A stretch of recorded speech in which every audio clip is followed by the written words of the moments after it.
10 বছরে 10 হাল বানাই দিছে দিদি। অবস্থা তো একদমই খারাপ, ভীষণ খারাপ অবস্থা। ভীষণ খারাপ অবস্থা। শিক্ষার দিক দিকেই বলেন, সব দিক দিয়ে। আমি মমতা ব্যানার্জি নিজে একজন নারী হয়ে নারীকে সুরক্ষা দিতে পারছে না। আজি করে ঘটনাটা তো আমরা সবাই নিন্দাই জানাইতেছি। কাজ করে ভোটের সময় পুরো তৃণমূলের গুন্ডা রাজিত্ব ভাবে চালিয়ে আমাদের বিজেপিতে ভোট দিতে দেয় না। আচ্ছা, দুর্নীতিটাই বেশি, যেখানেই যাবেন, হসপিটাল বলেন, স্কুল কলেজ, সব কিছুতেই দুর্নীতি। স্কুলগুলোর মধ্যে ঠিক মতো টিচার নাই, কত স্কুল বন্ধ হয়ে গেছে এই তৃণমূলের জামানায়। কিছুতেই দুর্নীতি পিছু ছাড়ছে না। পুলিশ তো তৃণমূলের হয়ে কাজ করে, আমাদের তো কোনো সহযোগিতাই পাই না।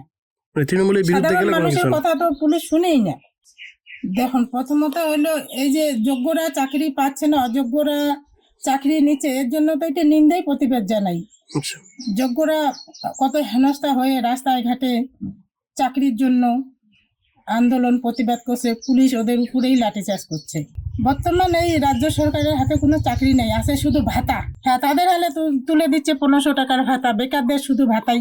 এটা রাজ্যটাই চলতেছে ভাতা রাজ্য। ভোটের আশায়, ভোট নেওয়ার আশায় ওই ভাতা দিয়ে দিয়ে হাতে রাখতেছে। কিন্তু এই ভাতায় কি আমাদের শিক্ষিতদের এটাই সংস্থান হবে? ভাতায় 1500 টাকা দিয়ে কি হবে?